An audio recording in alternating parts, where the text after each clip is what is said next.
अगर आपको हमारी वीडियो पसंद आए तो उसे लाइक, शेयर और सब्सक्राइब जरूर करें। नमस्कार दोस्तों, मैं श्याम वशिष्ठ और आप देख रहे हैं पीआर खोज। लघु भारत की छवि को देखा जा सकता है ब्रह्मसरोवर के पावन तट पर। देश के कोने कोने से पहुंचे श्रद्धालु और पर्यटक विभिन्न प्रदेशों के शिल्पकार कर रहे हैं यात्रियों को आकर्षित। प्रशासन की व्यवस्था से खुश नजर आ रहे हैं शिल्पकार और कलाकार। गीता महोत्सव का मुख्य आकर्षण बना धोरों की धरती राजस्थान की लोक कला सपेरों का बीन बाजा। डीजे व आधुनिक वाद्य यंत्रों के बीच बीन बाजा कला को बचाने का कर रहे हैं काम। बीन बाजा की धुन पर मदमस्त होकर नृत्य कर रहे हैं पर्यटक। अंतर्राष्ट्रीय गीता महोत्सव से कुरुक्षेत्र को मिल रही है शिल्प और लोक कला संरक्षण केंद्र के रूप में पहचान। पुरुषोत्तमपुरा बाग में मध्य प्रदेश हरियाणा पवेलियन में नजर आएंगी प्राचीन सांस्कृतिक विरासत। शिल्पकारों की शिल्पकला के मुरीद हुए देश प्रदेश के पर्यटक। महोत्सव में पहुंचने लगे हैं हस्तशिल्पकला के कद्रदान। शिल्पकारों की शिल्पकला से सजे ब्रह्मसरोवर के तट।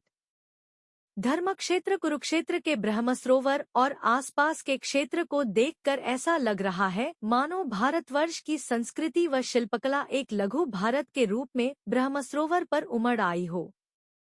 गीता महोत्सव में अनेक राज्यों से आए कलाकार अपनी हस्तकला के माध्यम से अपनी कला का हुनर दिखा रहे हैं।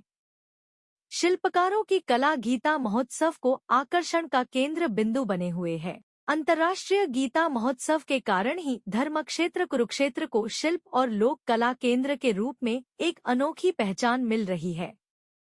इस गीता स्थली कुरुक्षेत्र की गोद में देश की लगभग सभी राज्यों की लोक कला और संस्कृति समा गई है। इस लोक कला और संस्कृति को देखने के लिए हर वर्ष लाखों की संख्या में श्रद्धालु और पर्यटक कुरुक्षेत्र पहुंच रहे हैं।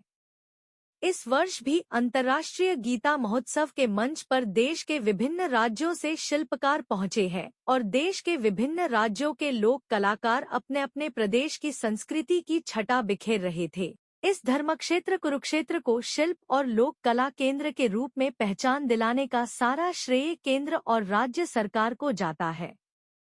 लगातार दर्शकों की संख्या में इजाफा हो रहा है। पर्यटकों को ब्रह्मसरोवर के घाटों पर उत्तराखंड, पंजाब, हिमाचल प्रदेश, राजस्थान, असम, त्रिपुरा, लद्दाख, पश्चिम बंगाल आदि राज्यों के लोक नृत्यों की प्रस्तुतियां दी जा रही है। अंतर्राष्ट्रीय गीता महोत्सव 2025 में ब्रह्मसरोवर के चारों ओर शिल्पकारों व दस्तकारों का बाजार सज चुका है। देश के विभिन्न हिस्सों से दस्तकार अपनी अपनी कला के नमूने शिल्प और सरस मेले में ब्रह्मसरोवर के पावन तट पर प्रदर्शित कर रहे हैं और हरियाणा प्रदेश के विभिन्न जिलों के साथ साथ पड़ोसी राज्यों के पर्यटकों को अपनी ओर आकर्षित कर रहे हैं।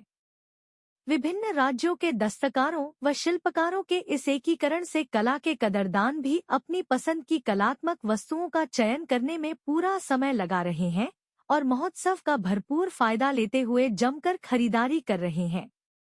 हरियाणा के थानेसर, कुरुक्षेत्र में स्थित ब्रह्मसरोवर पर अंतर्राष्ट्रीय गीता महोत्सव 2025 मनाया जा रहा है। मान्यताओं के अनुसार ब्रह्मा ने यहीं से ब्रह्मांड का निर्माण किया था। गीता महोत्सव की शुरुआत सन 1989 से हुई व सन 2016 से अंतर्राष्ट्रीय स्तर पर मनाया जा रहा है। यह पर्व मार्गशीर्ष शुक्ल पक्ष की एकादशी तिथि को मनाया जाता है, लेकिन महोत्सव के विभिन्न कार्यक्रमों का आयोजन कई दिन पहले से शुरू हो जाता है। गीता महोत्सव के इस मंच पर इन्हीं कार्यक्रमों के तहत धोरों की धरती व गौरवमयी इतिहास की पहचान रखने वाले राजस्थान की लोक कला कालबेलिया का बीन बाजा की धुन मुख्य आकर्षण का केंद्र बन रही है। कालबेलियों की लोक कला एवं कालबेलिया नृत्य को 2010 में केन्या के नैरोबी में यूनेस्को द्वारा अमृत सांस्कृतिक विरासत सूची में शामिल किया गया। इसी कालबेलिया समाज की गुलाबो सपेरा को उनके कालबेलिया नृत्य के उत्कृष्ट प्रदर्शन के लिए 2016 में पद्मश्री से सम्मानित किया गया है।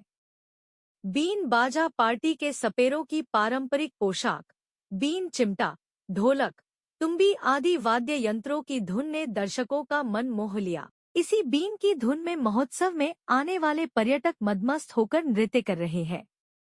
इस महोत्सव में सायंकालीन सांस्कृतिक कार्यक्रम भी मुख्य आकर्षण का केंद्र रहे। पीआर खोज के लिए रणबीर रोहिला के साथ श्याम वशिष्ठ।